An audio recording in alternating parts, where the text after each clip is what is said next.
नमस्कार दोस्तों, आप देख रहे हैं हमारा YouTube चैनल जहाँ पे मैं वीडियो अपलोड करता हूँ फारसी टू 12th मैथमेटिक्स। ये जो दोस्तों आप किसी भी बोर्ड एग्जाम की तैयारी करते हैं जहाँ पे मैं पूछा जाता है तो ये हमारे चैनल आपके लिए बहुत ही हेल्पफुल है। आज हम पढ़ने वाले हैं क्लास 11th का most important chapter probability. Probability हमने क्लास 10th में भी पढ़ा था, ठीक है।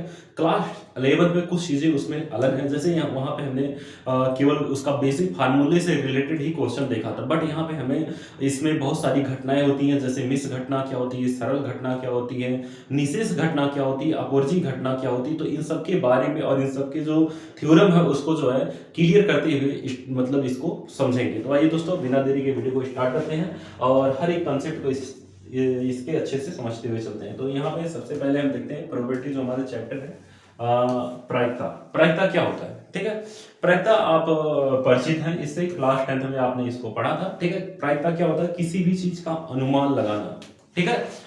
किसी चीज का अनुमान लगाना ही क्या होता है, प्रायिकता होता है, ठीक है। प्रायिकता किसे कहते हैं, किसी भी चीज का अनुमान लगाना या किसी घटना के घटित होने या न घटित होने की जो संभावना होती है उसी को हम क्या कहते हैं, उसी को हम प्रायिकता कहते हैं। तो यहाँ पे आज हम पढ़ने वाले हैं प्रायिकता के बारे में, ठीक है। तो आइए यहाँ पे हम देखते हैं इसके मोस्ट इंपॉर्टेंट जो यहाँ पे प्रयोग है वगैरह। तो यहाँ पे हम देखते हैं सबसे पहला जो हमारा प्रयोग है यादृच्छिक प्रयोग, रैंडम एक्सपेरिमेंट। ये क्या होता है इसको हम देखते हैं, ठीक है।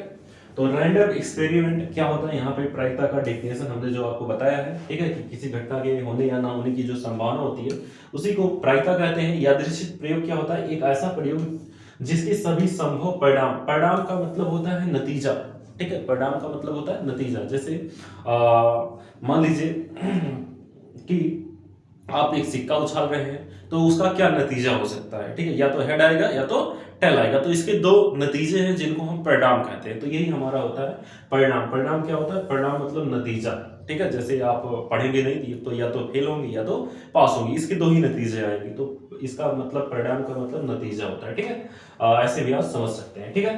तो ऐसा प्रयोग जिसके सभी संभव परिणाम हमें पहले से ज्ञात होते हैं, ठीक है, लेकिन किसी विशेष परिणाम का निश्चित रूप से अनुमान नहीं लगाया जा सकता। मतलब ऐसा यादृच्छिक प्रयोग क्या होता है जिसके अनुमान पहले से ज्ञात होते हैं, और क्या होता है, और इसका जो विशेष परिणाम होता है का निश्चित रूप से अनुमान नहीं लगाया जा सकता, ठीक है। अब यहाँ पे लिखा है जैसे कोई डाइस है, डाइस मतलब लूडो की गिट्टी, ठीक है। लूडो की गिट्टी आप बचपन में बहुत खेले होंगे, ठीक है, अभी भी खेलते होंगे, और मैं तो अभी भी खेलता हूँ अपने दोस्तों के साथ लूडो, ठीक है। देखिए, तो लूडो की जो गिट्टी होती है उसमें 6 ऐसे बने होते हैं, 6 अंक का। जैसे ये लूडो की गिट्टी होगी, ठीक है, इस पे या तो 1 आता है, या तो 2 आता है, या तो 3 आता है, या तो 4 आता है, या तो 5 आता है, या तो 6 आता है। इन्हीं में से कोई आता है। जैसे यहाँ पे आपका लिखा है, यहाँ पे फिगर आप देख सकते हैं, ठीक है। तो यहाँ पे कह रहा है कि अगर आप एक पासे को फेंकेंगे तो उस पर क्या क्या आ सकता है। मान लीजिए अगर हम एक डाइस फेंकेंगे तो उसमें क्या क्या आ सकता है। इसका जो प्रतिदर्श समिष्ट बनेगा, या तो 1 आएगा, या तो 2 आएगा, या तो 3 आएगा, या तो 4 आएगा, या तो 5 आएगा, या तो 6 आ जाएगा, ठीक है। इसके बाहर कुछ नहीं आएगा, ठीक है। इन्हीं जो है 6 एलिमेंट में से कोई भी आ सकता है, ठीक है। तो ये हो गया आपका। इसी प्रकार अगर आप सिक्का उछालेंगे तो या तो उस पे हेड आएगा या तो टेल आएगा, ठीक है। तो ये हो गया हमारा रैंडम एक्सपेरिमेंट। क्या होता है, प्रायिकता क्या होता है। प्रायिकता आप जानते हैं किसी भी घटना का होना या ना होना, जो भी उसकी संभावना रहती है उसी को हम प्रायिकता कहते हैं। और प्रायिकता बराबर क्या होता है, प्रायिकता बराबर हमारा पीई बराबर होता है एन ई बाई क्या होता है, एनएस होता है। यानी बाई एनएस का मतलब होता है अनुकूल घटनाएं बटे कुल घटनाएं। तो अनुकूल घटनाएं बटे कुल घटनाओं के अनुपात को ही प्रायिकता कहा जाता है।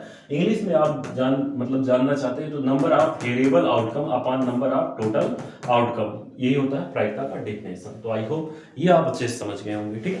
चलिए हम नेक्स्ट करते हैं। नेक्स्ट यहाँ पे हम देखेंगे प्रतिदर्श समिष्ट और जो है परिणाम। तो यहाँ पे लिखा है प्रतिदर्श समिष्ट क्या होता है और इसका परिणाम क्या होता है, ठीक है। तो यहाँ पे लिखा है परिणाम। परिणाम का मतलब होता है आउटकम, ठीक है। परिणाम का मतलब क्या होता है, आउटकम, जो भी चीजें आती हैं। जैसे अगर आप मान लीजिए आप क्लास 10th में हैं और आप बोर्ड एग्जाम की तैयारी कर रहे हैं, ठीक है। तो या तो आप फेल होंगे या तो पास होंगे, इसके दो ही नतीजे हैं। नतीजा आप कर सकते हैं, परिणाम का मतलब क्या होता है, नतीजा होता है, ठीक है। तो यहाँ पे लिखा किसी यादृच्छिक प्रयोग के एक संभावित नतीजों को परिणाम कहते हैं। उदाहरण के लिए जैसे एक सिक्का है, अगर उसको उछालते हैं या तो हेड आएगा या तो टेल आएगा। कैसे? जैसे मान लीजिए एक सिक्का है, उसको उछाल रहे या तो वो हेड आएगा या तो टेल आएगा। ठीक है, तो ये होता है। इसके बाद देखिए प्रतिदर्श समिष्टि क्या होता है। प्रतिदर्श समिष्टि क्या होता है? किसी यादृच्छिक प्रयोग के सभी जो संभावित परिणामों का जो समुच्चय होता है उसे प्रतिदर्श समिष्टि कहते हैं। इसको सैंपल स्पेस कहते हैं। ठीक है, सैंपल स्पेस, इसलिए इसे यस से डिनोट किया जाता है हमेशा। ठीक है, इसे हमेशा यस से डिनोट किया जाता है। ठीक है, तो ये आप ध्यान में रखेंगे कि जो प्रतिदर्श समिष्टि होती है ये क्या होती है? कुल जो संभव परिणाम होते हैं उन्हीं का जो समुच्चय होता है उसी को हम क्या कहते हैं? उसी को हम क्या कहते हैं? प्रतिदर्श समिष्टि सैंपल स्पेस कहते हैं। समुच्चय से आप परिचित हैं। क्लास 11th का जो पहला चैप्टर है सेट उसी का ये टॉपिक है समुच्चय। समुच्चय आप जानते हैं क्या होता है समुच्चय? किसी भी और जो समुच्चय होता है सेट, किसी भी जो है वस्तुओं के जो समूह है, ठीक है, उसको सुपरिभाषित करना ही क्या होता है? समुच्चय होता है। तो ये आप जानते हैं, समुच्चय आप जो है पहले चैप्टर में पढ़े हैं। तो ये आप समझ गए होंगे प्रतिदर्श समिष्टि क्या होता है और इसके आउटकम या परिणाम क्या होता है। तो परिणाम मतलब नतीजा होता है और सैंपल स्पेस मतलब उसके कुछ संभावित जो परिणाम होते हैं उन्हीं का जो समुच्चय होता है उसी को हम क्या कहते हैं? उसी को प्रतिदर्श समिष्टि कहते हैं। ठीक है, तो समुच्चय जो है सुपरिभाषित करना, किसी भी चीज को सुपरिभाषित करना, वस्तुओं के समूह को, यही क्या होता है? हमारा समुच्चय होता है, सेट होता है। ठीक है, तो आई होप ये समझ गए होंगे आप। चलिए हम नेक्स्ट करते हैं। नेक्स्ट देखेंगे हम आगे।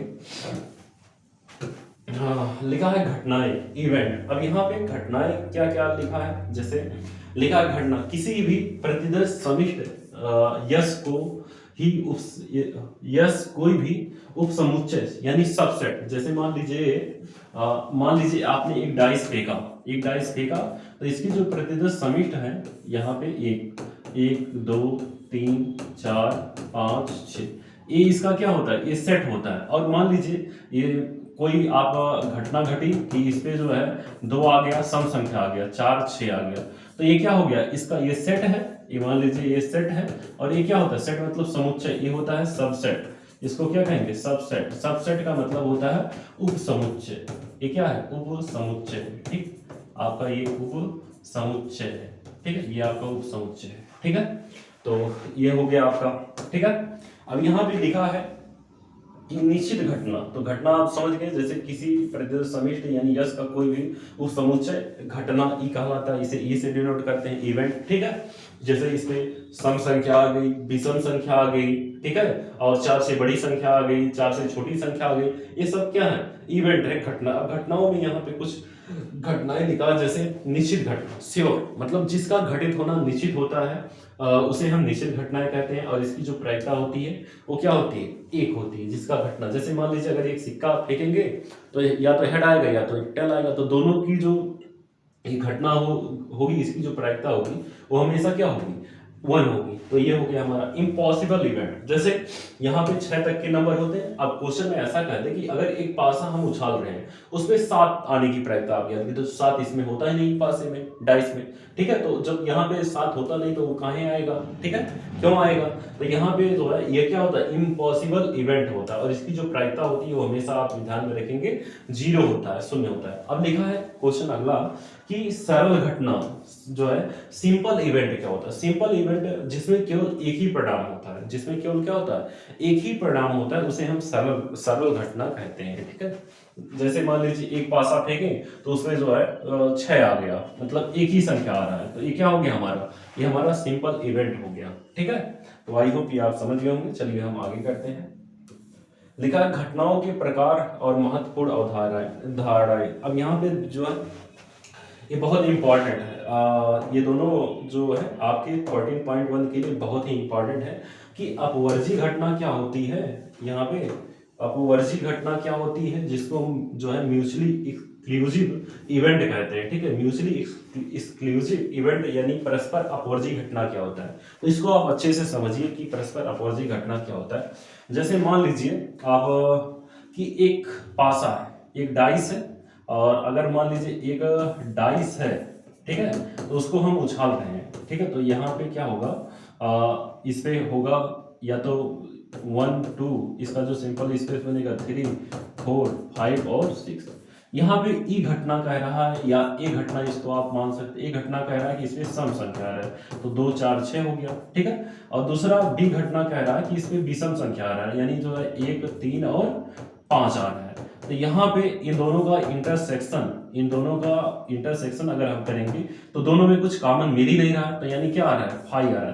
तो जो ऐसी दो घटनाएं जिसमें कुछ भी कॉमन नहीं होता, ऐसी दो घटनाएं जिसमें कुछ भी कॉमन नहीं होता है, मतलब वो फाई होता है, मतलब कुछ भी नहीं मिलता है, तो वो क्या होता है, वो हमारा होता है परस्पर अपवर्जी घटना होता है। परस्पर क्या होता है, अपवर्जी घटना होता है, जिसमें कुछ भी कॉमन नहीं होता, जिनका इंटरसेक्शन क्या होता है, फाई होता है। जैसे लिखा, दो घटनाएं ए और बी परस्पर अपवर्जी कहलाती हैं यदि वे एक साथ घटित नहीं हो सकती, अर्थात उनमें कोई उभयनिष्ठ कॉमन परिणाम ना हो। तो यहाँ पे कुछ कॉमन नहीं है, एक पे सम आ रहा है, एक विषम आ रहा है, दोनों का इंटरसेक्शन फाई आ रहा है, कुछ नहीं मिलेगा तो फाई होगा, ठीक है। तो ये परस्पर अपवर्जी घटनाएं होती हैं और ये आपका मोस्ट इंपॉर्टेंट है। अगर आपको यही नहीं आएगा तो आप क्वेश्चन नहीं लगा पाएंगे। 14.1 आपका जो है एक्सरसाइज इसी पे एकदम बेस्ड है, ठीक है। दूसरा है जो सबसे इंपॉर्टेंट है, निशेष घटना क्या होता है, एक्सक्लूसिव इवेंट क्या होता है, ठीक है।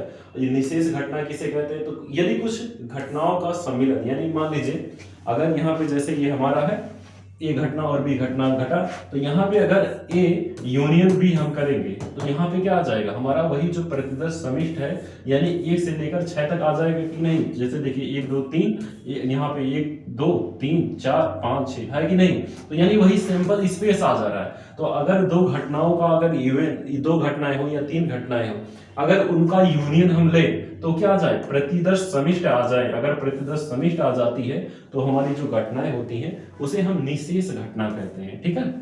उसे हम क्या कहेंगे, निशेष घटनाएं कहेंगे। जो आपको हमने समझा दिया है, अपवर्जी घटना जिसमें कुछ कॉमन नहीं मिलता है, और निशेष घटना क्या होता है, जिसका यूनियन ले तो क्या आ जाए, हमारा प्रतिदर्श समिष्ट आ जाए, तो हमारा क्या हो जाता है, वो निशेष घटना होता है। तो आई होप ये आप समझ गए होंगे। चलिए अब हम नेक्स्ट करते हैं।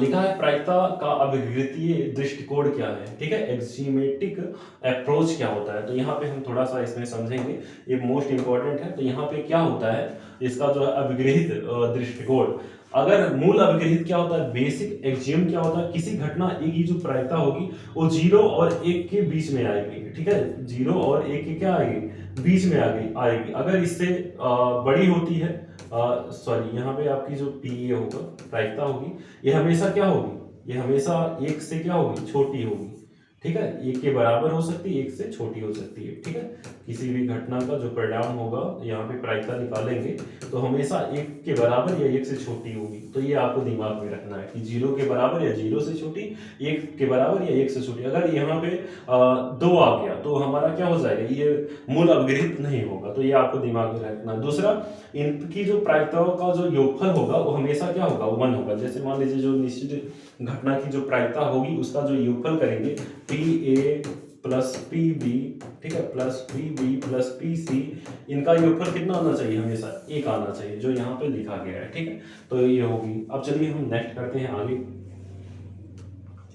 यहाँ पे लिखा है पूरक घटना। तो पूरक घटना क्या होती है, यहाँ पे थोड़ा सा इसको समझ लेते हैं। पूरक घटना क्या होती है, तो पूरक घटना जिसको कॉम्प्लीमेंट्री इवेंट कहते हैं, तो इसको देखते हैं। चलिए भाई, ये पूरक घटना क्या होती है, किसी घटना ए के ना घटित होने की जो प्रायिकता होती है उसी को हम क्या कहते हैं, पूरक घटना कहते हैं, ठीक है। पूरक घटना, जैसे मान लीजिए एक डाइस है और एक डाइस है, उसको हमने ऐसे उछाला तो 1 2 3, यहाँ पे चलिए यहाँ पे हम लिख दे रहे हैं 3 4 5 6, ये आ गया। अब इसमें जो है इसकी पूरक घटना, मान लीजिए एक घटना घटी ए में कोई इवन नंबर आ रहा है, यानी 2 4 6 आ रहा है। अब इसी का हमें कॉम्प्लीमेंट करना है, तो एक कॉम्प्लीमेंट बराबर हो जाएगा, जो यहाँ है उसको इससे रिमूव कर दीजिए। तो 2 यहाँ भी है, 2 को रिमूव करना है, 4 है, 4 को रिमूव कर दीजिए, 6 को। अब जो बचा उसको लिख दीजिए, 1 3 और 5 लिख दिए। तो यहाँ पे ये क्या हो गया, ये इसका कॉम्प्लीमेंट हो गया, तो इसी को पूरक घटना कहते हैं। तो आई होप ये आप समझ गए होंगे। चलिए हम नेक्स्ट करते हैं। चलिए भाई नेक्स्ट किया जाए। यहाँ पे एक प्रमेय है जो बहुत ज़्यादा इम्पोर्टेंट है, मतलब ये आपका 14.2 जो है इसी पे बेस्ड है, ठीक है। तो यहाँ पे लिखा किन्हीं दो घटनाओं ए और बी के लिए जो इसकी घटना की जो प्रायिकता होगी ए यूनियन बी बराबर P A plus P B minus P A intersection B होता है। तो ये मोस्ट इंपॉर्टेंट फार्मूला है, इसको आप दिमाग में बैठा लेंगे क्या होता है, ठीक है। तो पी ए यूनियन बी बराबर P A plus P B minus P A intersection B होता है, ठीक है। यहाँ लिखा विशेष स्थिति में यदि ए और बी परस्पर अपवर्जी घटनाएं हो तो उसमें कुछ भी उभयनिष्ठ नहीं होता। तो अभी हमने बताया कि अपवर्जी घटनाएं क्या होंगी, जब ए इंटरसेक्शन बी बराबर क्या आ जाए, बराबर आ जाए 5 की, मतलब कुछ भी इसमें कॉमन ना हो तो अपवर्जी हो जाएगा। और लिखा है, और यहाँ पे कुछ लिखा है कि अगर यहाँ पे ए इंटरसेक्शन बी बराबर 0 हो तो यहाँ पे ये जब 0 हो जाएगा तो यहाँ पे ये हो जाएगा आपका, मतलब दोनों में कुछ कॉमन नहीं रहेगा तो इसकी जो यूनियन होगा P A plus P B हो जाएगा, ठीक है। तो आई होप ये समझ गए होंगे। यहाँ पे मैंने डायग्राम दिया है कुछ, इसमें इसको थोड़ा सा समझ लीजिए। जैसे यहाँ पे लिखा है आपका ए और यहाँ लिखा है बी, ठीक है। और यहाँ पे आपका ये वाला पूरा पार्ट ले लिया है, ठीक है, ये इसको रिमूव कर दिया है, ठीक है। यहाँ पे बी ले लिया है और यहाँ पे इसको रिमूव कर दिया है, ठीक है। इसी प्रकार से ए कॉम्प्लीमेंट क्या हो जाता है, तो ये कॉम्प्लीमेंट क्या हो जाएगा, ए वाले जितने भी अवयव है उसको निकाल दीजिए, जैसे यहाँ से निकाल दिया है, बाकी ये पूरा ले लिया है, ठीक है। तो ये हमारा ए कॉम्प्लीमेंट हो गया। बी कॉम्प्लीमेंट मतलब बी वाला जितना पोर्शन उसको निकाल दीजिए, बाकी ए वाला जितना पोर्शन है उसको ले लीजिए। इसके बाद ए यूनियन बी मतलब दोनों का सम्मिलन करा दीजिए, ठीक है। तो दोनों का सम्मिलन कराएंगे तो पूरे आ जाएंगे, मतलब ये भी आ जाएगा ये भी आ जाएगा। ए इंटरसेक्शन यानी दोनों में दो कॉमन हो, तो यहाँ पे दोनों में जो कॉमन है वो क्या, यही पोर्शन है, तो ये हमारा क्या हो जाएगा, ए यूनियन बी हो जाएगा, सॉरी ए इंटरसेक्शन बी हो जाएगा, ए यूनियन बी ये होता है, ए और बी कॉम्प्लीमेंट ये होगा। तो आई होप ये आप समझ गए होंगे। चलिए हम नेक्स्ट करते हैं। यहाँ पे लिखा है, एक उदाहरण दिया गया है। यहाँ पे उदाहरण क्या दिया गया कि एक ताश की गड्डी, थोड़ा सा ताश के बारे में अगर समझा दे आपको, जैसे जो ताश की गड्डी होती है, ठीक है, जो ताश की गड्डी होती है इसमें टोटल जो होते हैं ये 52 पत्ते होते हैं, ये आपको पता है, टोटल 52 पत्ते होते हैं। ये जो 52 पत्ते होते हैं इनकी दो कैटेगरी होती है, एक लाल रंग वाला होता है, लाल रंग, और दूसरा क्या होता है, दूसरा होता है हमारा काला रंग, ठीक है, काला रंग। तो काले रंग के कितने पत्ते होते हैं, काले रंग के 26 पत्ते होते हैं, और लाल रंग के भी कितने पत्ते होते हैं, 26 पत्ते होते हैं। लाल रंग के भी कितने पत्ते होते हैं, 26 पत्ते होते हैं, ठीक है। यहाँ पे 26 इसके जो है कार्ड हो जाएंगे।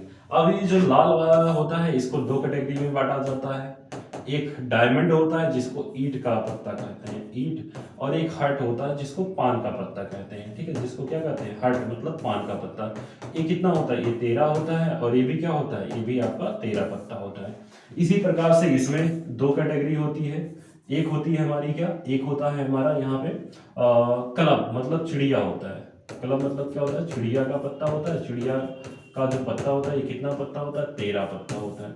इसी प्रकार से यहाँ पे क्या होता है, यहाँ पे एक होता है चिड़िया हो गया स्प्रैड, स्प्रैड मतलब होता है हुकुम का पत्ता, दूसरा क्या होता है, हुकुम का पत्ता। तो हुकुम के भी कितने पत्ते होते हैं, 13 पत्ते होते हैं। यानी जो है ताश की गड्डी में कुल जो है 52 पत्ते होते हैं। लाल रंग के कितने पत्ते, 26, काले रंग के 26। ये जो लाल रंग है ये दो प्रकार से डिवाइड होता है, ईंट और पान, ईंट के 13 और पान के पत्ते 13। और इसमें से जो आपका क्या होता है, किंग, क्वीन और जे, इनको कहा जाता है फेस कार्ड। तो सब में होता है ये, ठीक है। तो ये जो है टोटल 12 हो जाते हैं। 6 आपका होता है लाल रंग का और 6 होता है काला रंग का फेस कार्ड। इनको क्या कहा जाता है, इनको फेस कार्ड कहा जाता है। इन पे चित्र बना रहता है, किस पे बादशाह, बेगम और गुलाम पे। तो ये आपको ध्यान में रखना है। तो यहाँ पे लिखा है कि 52 पत्तों की एक गड्डी में से एक पत्ता निकाला जाता है। ताश की जो है 52 पत्ते की एक गड्डी है, इसमें से एक पत्ता निकाला जाता है, और इसमें कहा है प्रायिकता ज्ञात कीजिए कि वह पत्ता इक्का है। तो इक्का है या काले रंग का है।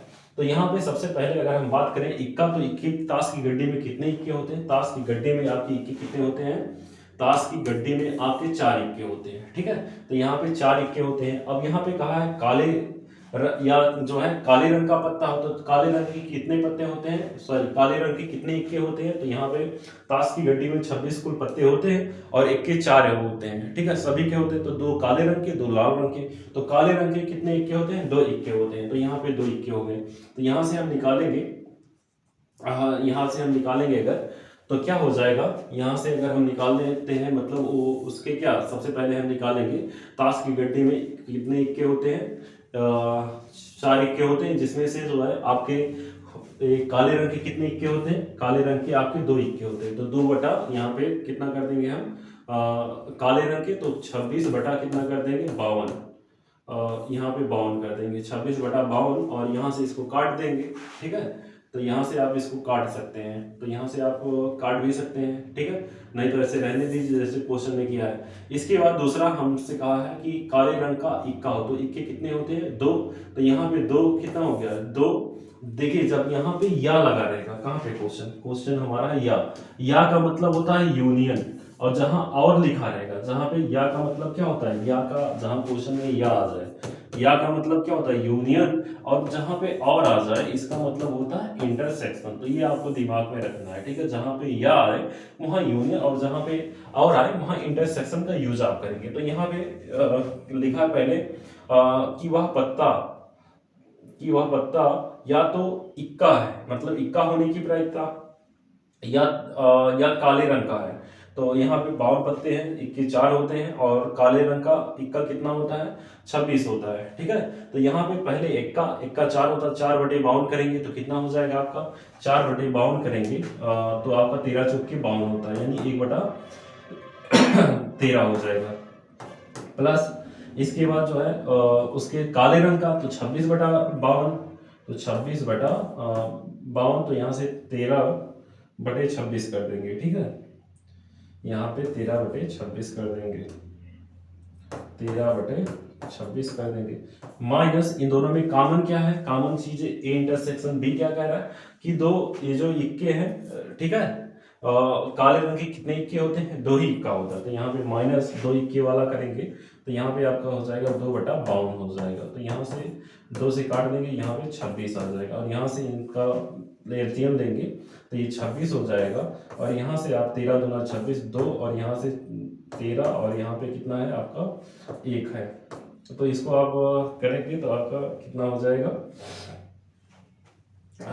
ए यूनियन बी, ठीक है, तो यहाँ से आप निकालेंगे तो आपका आ जाएगा कितना 7 बटा, यहाँ पे लिखा है, ठीक है, यहाँ पे आपका आ जाएगा, यहाँ पे स्पष्ट रूप से लिख दिया गया है कि आपका 28 बटे यानी 52 हो जाएगा, और यहाँ से काटेंगे तो आपका कितना आ जाएगा, यहाँ से 7 बटा 13 आ जाएगा, तो इसको आप कर लीजिएगा, देख लीजिएगा, ठीक है, आई होप ये सारा कंसेप्ट आप अच्छे से समझ गए होंगे, ठीक है, तो यहाँ पे हम आगे देखते हैं, इसके और भी कुछ कंसेप्ट है, तो यहाँ पे और कुछ नहीं है, और नेक्स्ट वाले वीडियो में हम इस जो आपका एक्सरसाइज है, एक्सरसाइज आपका कौन सा है 14.1, ठीक है, 14.1 जो आपका एक्सरसाइज है उसको हम पूरा जो है अच्छे से कवर करेंगे, तो मिलते हैं नेक्स्ट वीडियो में, और तब तक के लिए थैंक यू सो मच, और अपने दोस्तों के पास ज़्यादा से ज़्यादा शेयर करिए, और जो भी आपको डाउट रहता है उसको आप कमेंट बॉक्स में पूछ सकते हैं, ठीक है, तब तक के लिए थैंक यू सो मच।